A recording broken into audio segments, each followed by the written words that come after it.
Hey there, it is Thursday, November the 10th. We are just over 48 hours out from Election Day. If you were paying attention to Spicer and Company and some of our coverage on Newsmax, you know that we had some bright spots on Election Day. Florida, Georgia, Texas, margins of victory, how we did with Hispanics in some of those areas, very good. Some other bright spots throughout the country in terms of some pickups. And then obviously some big disappointments. Big disappointment in Pennsylvania. In particular, I think we're watching Georgia go to a runoff. Not that big of a surprise. I think I've been calling that for a while. A lot of stuff to break down. There was a lot of anticipation, excitement about some huge possibilities that we thought we could go into Biden districts, especially for the House. And those just didn't materialize for a lot of reasons. And I think we'll have plenty of time to go into them. On the Monday podcast, I think we will have plenty of time to dig into where we stand, who's up, who's down. I'm going to be heading to Mar-a-Lago next week for an America First Policy Institute summit that I will be on a panel on. So we had President Trump on the show on election night on Newsmax. He talked about coming down there. He's announced that, or he's said that he's going to announce on the on Tuesday, which is the 15th. I will talk about that on Monday as well as kind of give you a little preview of my trip to Mar-a-Lago.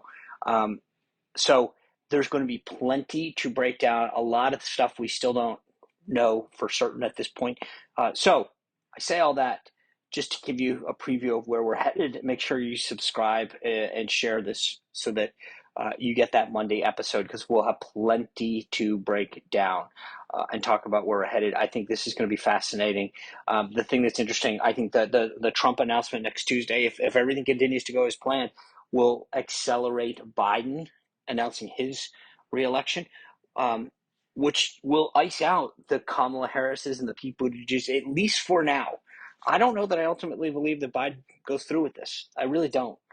But that being said, at least it stops them, and it not going to stop anything on the Republicans. I think whether it's Pence or DeSantis or Pompeo, maybe some others, they're still going to announce that they're running, I think, or at least test the waters. And so you're going to have this robust thing going on the Republican side. You're going to have nothing going on the Democratic side except for a bunch of people waiting for Biden to backtrack. Anyway, but we do have a great conversation today that I think is particularly fascinating in light of tomorrow. Tomorrow is Veterans Day, and so it's great to have an amazing veteran on that has a great story about what he has done to serve the country, but also then to continue that legacy. Evan Hafer is the CEO of Black Rifle Coffee. You've probably heard about the meteoric rise of Black Rifle Coffee. It's such a great story. I'm so excited for you to hear this about Evan's service to the country, his multiple deployments, his love for coffee, and how he turned that into the manifestation of a huge company. And now he gives back. So anyway, I hope that you enjoy this conversation. And especially, like I said, tomorrow's Veterans Day. What a great guest to have. So without further ado, Evan Hafer.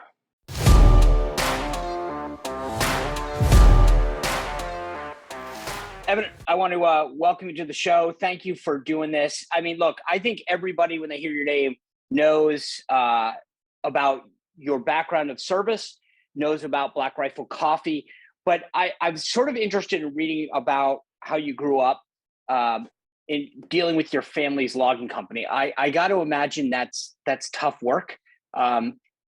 Walk me through sort of the values that instilled upon you, and as far as where career went from there. I mean, that seems to me that's sort of has got to instill a sense of hard work and pride. Is that where you get a lot of this? Yeah, I think to kind of start from the beginning, it was it wasn't necessarily something that was directly taught, like a course or something like that. It was the fact that I was around generations of men that worked in the woods, and they worked really hard for a paycheck. So my grandfather, my uncle, my dad, everyone worked in the woods. And I grew up in a family where people were up before daylight, their lunches were packed, and they were working with their hands to pay their mortgage and feed their kids every day. So when you're growing up in an environment like that, you're indoctrinated into a culture of just extreme hard work and endurance. So the other piece to that is you get acclimated to, when you go out to do things, when your parents and your family, when they work in kind of high risk professions, you get acclimated to hard physical work in very challenging environments where they don't complain about the snow. They don't complain about they don't complain about mud. You know what they do? They put on their work pants, they go to work, they come home, they warm up next to the fire, and you sit down and have a family meal. So let me And ask you this. I wasn't going to go there this early because this yeah, isn't where I want to go. But you're a boss now, and, yeah, and again, I don't want to get off on a tangent here, but you just got me thinking because I like you, when you grow up like that and you have a work ethic that says, "Hey, get up, get to work, don't complain, earn an honest day's work for an honest day's living," kind of stuff. How yeah. do you how does that and now you have to deal with maybe folks that don't have that same. And so again, I don't want to get off on a tangent, but No, how no. do you as a CEO deal with something like that? Because I think that's fascinating. When like I get frustrated all the time when I see people and I'll be like, dude, get over it. Like let's plow through this. And they'll Yeah. be like, well, I had a tough day and I need a timeout. And I'm like, a timeout? So you have a massive company now. How do you as a CEO deal with that as with the background you have? Well, it's a lot like in special forces. It's very similar where you have to build the culture around what I say is make hard work cool again, and I say that all the time. Where if you're building an institution around hard work is culturally accepted and it's the norm, now you have the opportunity to create your own ecosystem around kind of a zero tolerance for weak behavior just in general. There are real issues that we as a company have to challenge together. I mean, we have 50+% veteran and veteran family members.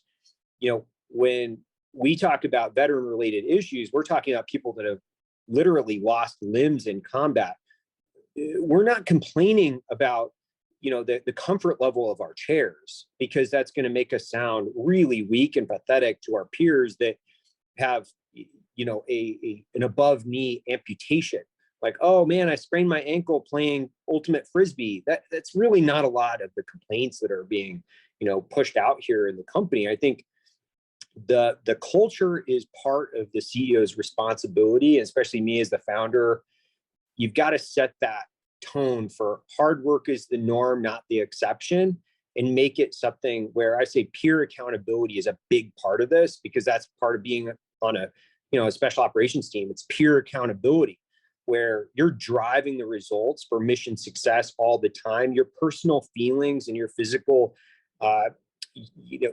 complaints are irrelevant to mission success. Like, we are going to complete the mission.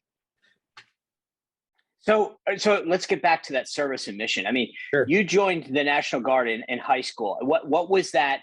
What was the call to service? Was it a family thing? Was it a personal thing? Why did you, or a financial thing? I mean, I No. listen. I've talked to a lot of folks, and they'll say, "Hey, I needed to pay for this," and the Guard or the reserves or the Army or the Navy offered me something. Like Yeah. what was it that got you in?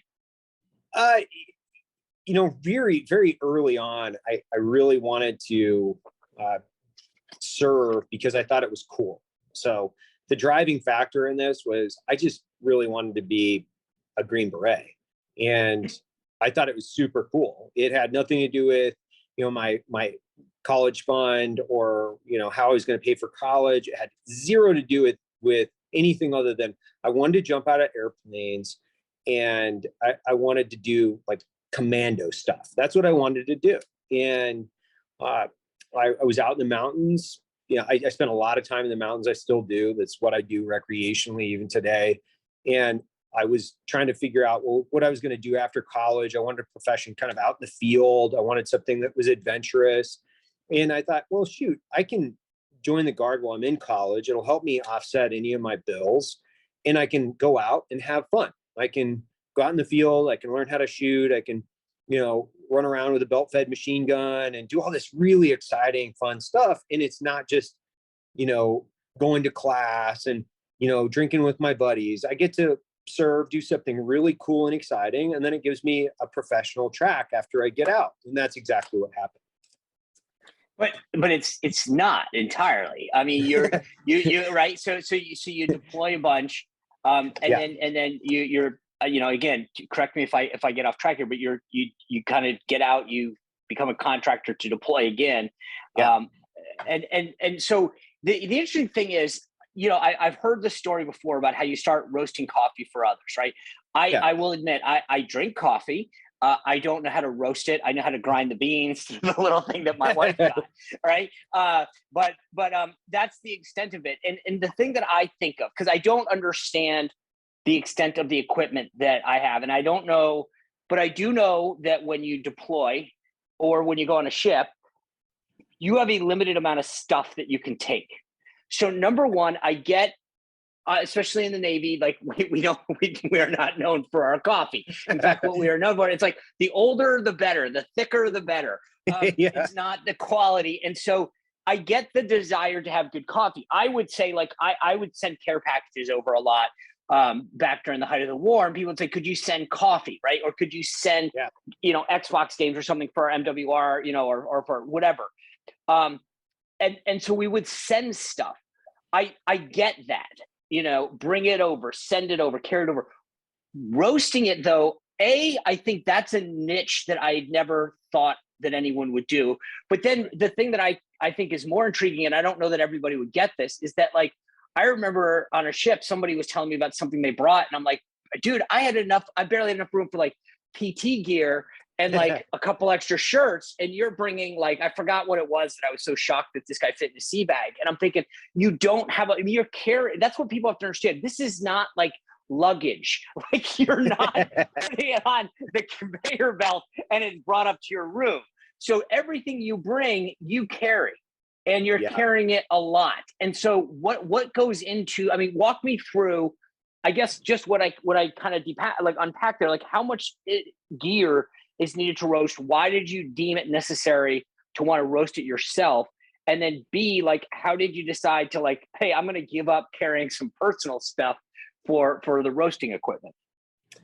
Oh, it was kind of an evolution. So I was deployed to Korea and then the Philippines, then Kuwait before the invasion, and the invasion of Iraq. And so I kind of got my reps in as far as what to carry. And I wasn't roasting coffee early on. I was just carrying a little hand grinder and some whole bean coffee, which I was a comms guy. So you're used to carrying like batteries and, 100 plus pounds and just, all kinds of heavy communications gear all the time. So a little hand grinder or, fresh ground coffee, that really wasn't a big lift. It was in a smaller bag. I knew if I was going out for, we'll call it 5 to 15 days, depending on the patrol, I would have to carry X amount. And then on the invasion, we had these inverters on our truck. So I realized I could carry grinders. So electric grinders. I just had to make some modifications to make sure that the current was correct. And nobody on the team, by the way, was arguing or disputing. They're like, absolutely, let's bring fresh coffee. Like, let's make some room. And, there are things that we obviously brought that were not, sanctioned by the US government. We cracked Miller Lights going across the berm into Iraq on the invasion, which was definitively not okay with probably the DOD policy at the time. But hey, we were going to war. Still not. Yeah. But we were going to war. We were not going to war in the context of like, this is going to be, an easy street either. Pre-evaluation on this war was that, we might take up to 50% casualties. So when we crossed the berm, we fully expected most of us, or at least half of us, weren't going to return. That was what the original intel assumptions were. And So for us to make a small modification and have some luxury items in our Humvees, little grinder, a couple bags of coffee, we brought a smoked ham and a bottle of port because we thought if when anyone gets killed on the ODA, we'll have to drink a bottle of port and some smoked ham to celebrate their life.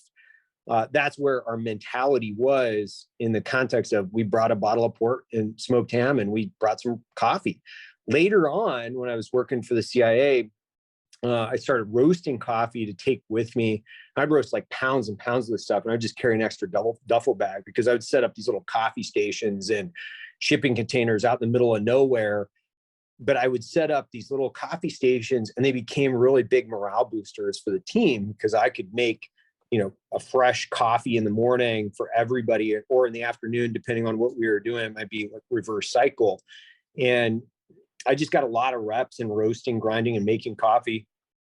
I convinced the CIA-based chief in northern Iraq to buy an espresso machine, which really wasn't a big deal because they were looking for one either way.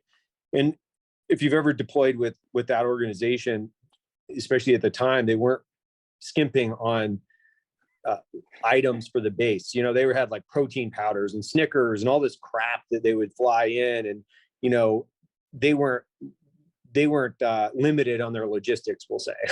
so it got easier.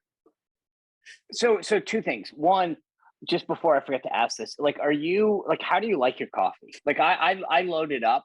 Like I have to have cream. I do stevia.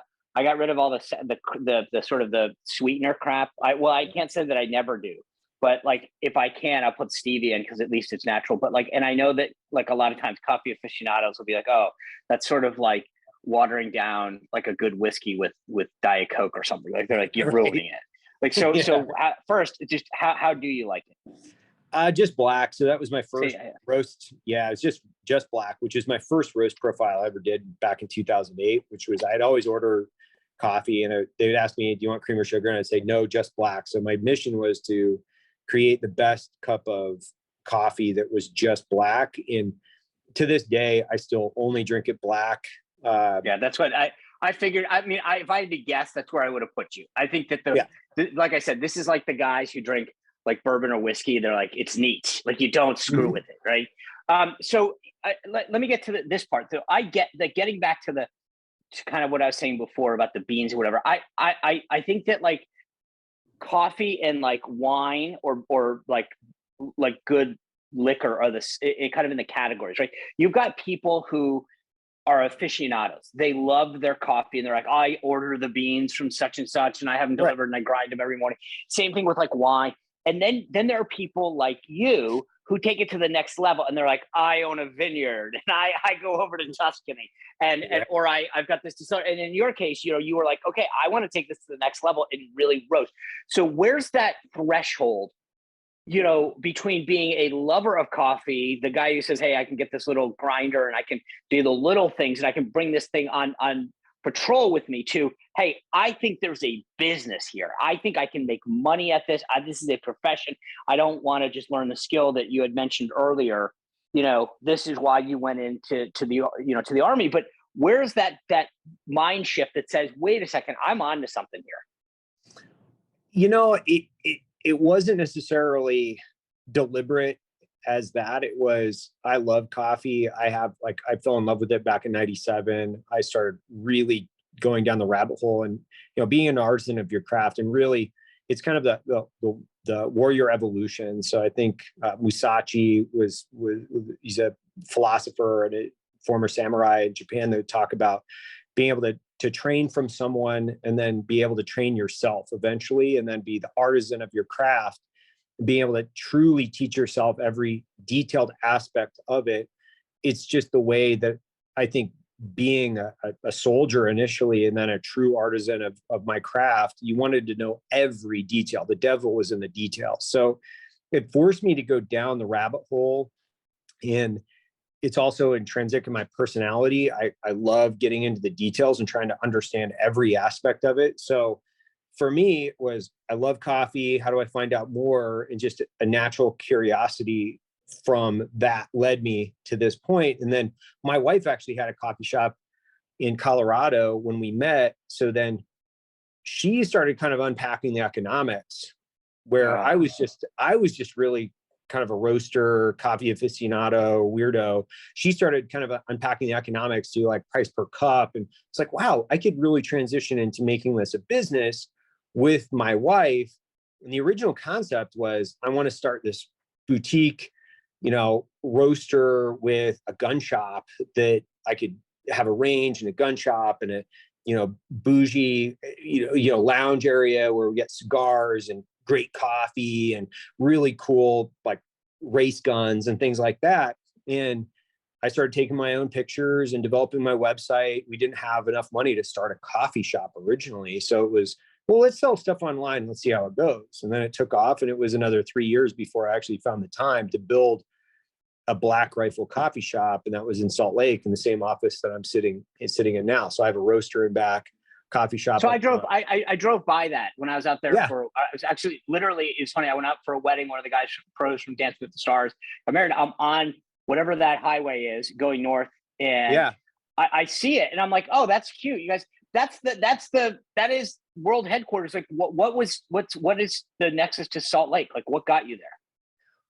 It's kind of, there was a 19th Special Forces group, and I was in what's called the group training detachment out here for a number of years. And we had originally started a different company called Twist Rate, which was a crowdfunding entity for DoD technologies, because Kickstarter and some of these other platforms wouldn't allow you to do that. And we started this other company, me and my partner at the time, here in Salt Lake, to just help kickstart guys in their DoD technologies. Because what would happen is, Northrop Grumman or Raytheon or whomever it was would go out to the field and they would ask the operators, like, what do you want to see? What are the new things that you can think of? And it's like, wow, that's kind of messed up that you get to take their IP without their intellectual property, without giving them any form of compensation. But because we were in a war zone and just trying to make things happen, it would happen all the time. Right. I was like, well, let's just do this. And that one didn't go anywhere. We started it. It was just really difficult. And I was roasting coffee in my spare time. And I just had this, I had this on the back burner. This is my side hustle, if you will. And it eventually surpassed what was happening over there. And I just ran with this. I resigned from that other business and took on this one full time. Yeah. I'd met Matt Best at the time, and he and I started working on a bunch of different concepts. And I was like, you run the media, I'll run the ops. And I want to roast coffee, you run the funny videos. And that's literally how it started. I got a couple things before. We don't have a lot of time left, and sure. I want to get a couple things. So look, let's just sort of do the quick fast forward. I mean, you guys have been unbelievably successful. But I don't even know that it's, because I'll let you answer this, but I feel like you've been true to the brand, if you will, in the sense that you go out there, you hire veterans, you support the causes. How important was that when you launched this, to not just make great coffee, but to say, all right, I want to hire veterans. I want to give back to veterans organizations. You kind of have done it.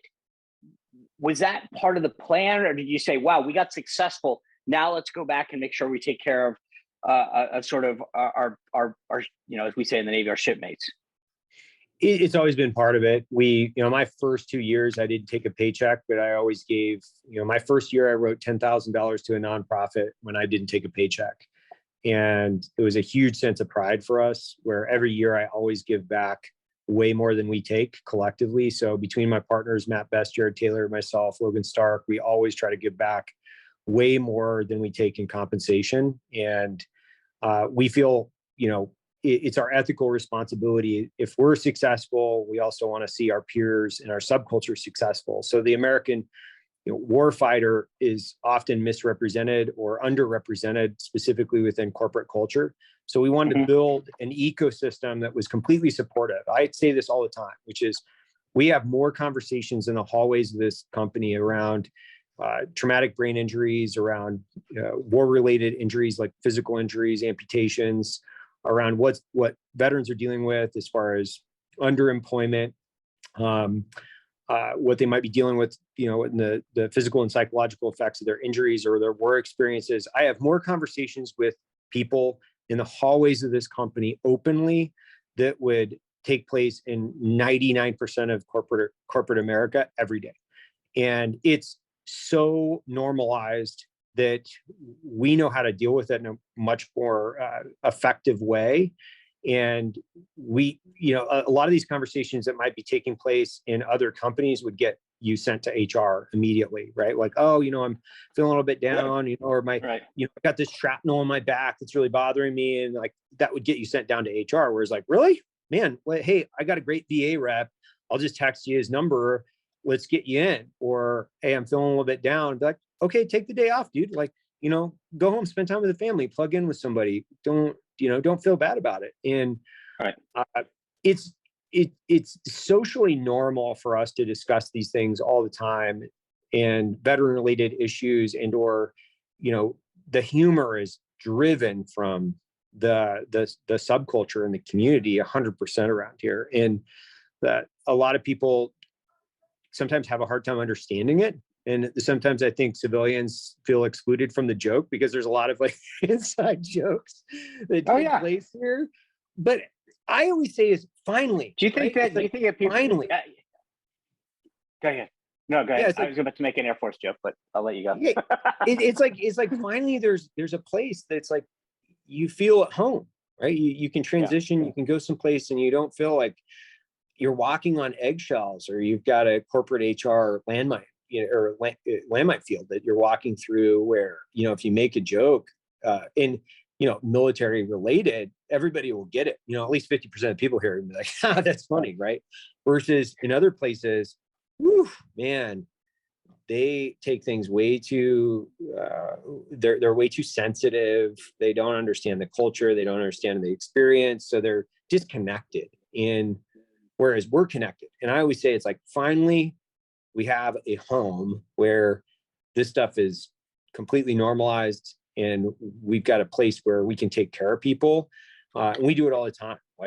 Like especially. So what's interesting? What's interesting? I have this conversation with people all the time about that. Everybody likes to say, thank you for your service, and don't get me wrong. I think it's always appreciated. I think especially after some of the way that people were treated after Vietnam, it's great that people at least acknowledge the sacrifice and service that so many folks make and that their families make. And once in a while, I'll just people will be like, oh, we give 10% off, and I always think that's really nice. It's nice, but sure.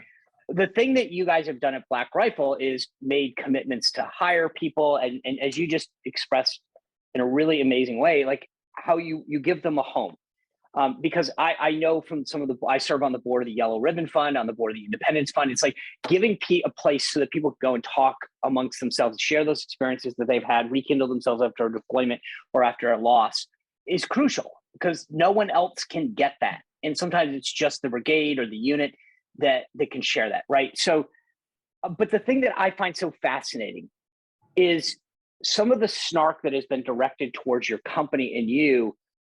And I'm like, these other folks like will throw like and again, I never want to disown like somebody's effort towards thanking a veteran or someone for the shirt, but it's comparatively, you guys have all served, you've gone to war, you've sacrificed, and then you've gone one step further, you set up this company, you do this. And then I just look sometimes at the media, some of the snarky coverage in the media, and they'll say like, Starbucks did this. And it's just like, okay, I'm sure somebody at Starbucks has served or whatever, but sure. Like these guys are doing it. They served, they sacrificed, and now they're going to step further. And I'm like, I don't know. I guess my question is, do you look sometimes at the media that you get? Not all of it, because there's plenty of great stuff. Sure. Don't get me wrong. But once in a while, I see a degree of snark. And I'm like, are you kidding me? This guy served our country, deployed multiple times, came back, was a successful businessman, then turned that success into helping other people who serve, then gives back with that success. Like, what more do you want? And it's almost like some little wokester at the New York Times then says, but you know what he did do? And I'm like, oh my God, like, shut up. Just say thank you at some point and go back under your parents' basement and play Xbox. I always go back to that Teddy Roosevelt. It's not the critic that counts, right? It's the man in the arena, and Yes. It's one of those things. And honestly, I think even Joe, and I'm not name dropping, but Joe Rogan is a good example. And the fact that he's like, don't read the comments, dude. It doesn't matter. And Right. they deter you from mission, and all the people that will say that you can't succeed. And I've heard it for years, right? It's 10 years now of this, where your name, it's too offensive, or I can't believe you guys would make that video, like making a joke about this, or whatever it is. It's like, it's not the critic that counts. At the end of the day, it's the customer and the company. That's who counts. If we continue to deliver a high quality product, if we continue to deliver on our mission, we continue to be authentic and connected to who we are, we win. And that's the one thing I always like to say is like, man, I won. Like I got a great company. I walk through the halls of this place, and it's like friends and family that I deeply love. My kids run around here on Saturdays while I'm playing barista in the front coffee shop.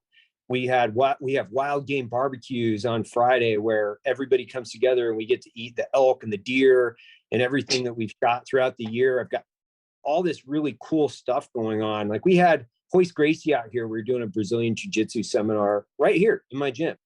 And like, I won. So it's like, and I continue to win, because at the end of the day, it's not the critic that counts. It's the people that we support, we're directly connected with. It's handshakes, hugs, it's thank you. It's always full of, I think, respect and admiration for the people that have served. And it will continue to be that until the day that I die. So, Iraq and Afghanistan are so deeply ingrained into my DNA.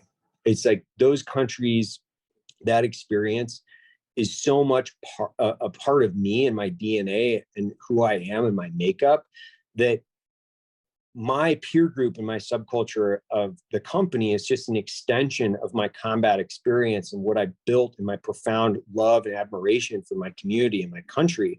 So if I let anybody deter me from that, they win. And I'm not going to let them win. That's, at the end of the day, I'm just not going to let them win. Yeah. Well, I mean, look, I texted you at one point. I'm like, I'm looking at my mom's, and I'm staring up at we had NASCAR up in the background, and I'm like, Black Rifle, and I'm like, oh my God, you guys have a NASCAR. I mean, yeah, that's winning, brother. I mean, that's winning. That's winning. So I mean, you guys have definitely, that's winning, and I think that is put well. It's a great place to end. Before we let you go, we do a rapid fire at the end. So we're just going to fire a couple quick questions at you. Ready? Yep. All right. When you travel, do you arrive early or just in time? Just in time. How low can you let your cell phone battery go? 1%. Oh my God. That's an embarrassment. How many unread emails do you have? Too many to count right now. Yeah. Too many to count. If you have 48 hours to binge a show, what would it be? To binge a show? Yep. Man, that is a tough anything. one. Anything. I think right now I'm watching Yellowstone, I think right now. Okay. That's next on my list. How clean do you have to keep your house? OCD levels. Yeah. Okay. I would have figured. All right. Least favorite chore? What's that? Least favorite chore? Oh, least favorite chore would be probably dusting. I don't know why I hate it. I just don't like it. All right. If you could have a drink or a cup of coffee with anyone, who would it be? From history, do they have to be dead or alive? Alive, dead or alive? Oh, Theodore Roosevelt. Who's the coolest celebrity you've ever met? Rogan. Biggest pet peeve? Laziness. What's something you won't go cheap on? Rifles. I did Dance with the Stars. If you had to do one reality television show, what would you do?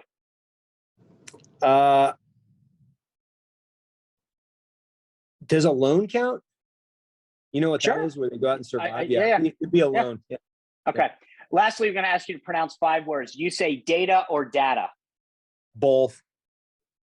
Gala or gala? Gala. Iran or Iran? Oh, Iran. Caramel or caramel? Caramel. All right, and this is where the country gets divided. Aunt or aunt? Ant. Evan, thank you for your time. This has been real fun getting to know you. You really have won. I think that last question or that last answer actually summed it all up. You've defined winning. You have served this country with honor and distinction. I want to thank you for that. Thank you for your time today, because you have served the American country, you have lived the American dream, and you have truly given back. So I appreciate that, and I've loved this conversation. So thank you for your time today. Thank you, Sean. I appreciate it. And you got to come back and be on our podcast now. Done. I just anything for a free cup of coffee. Perfect. Awesome. Thanks, man. All right. Thanks. Appreciate it.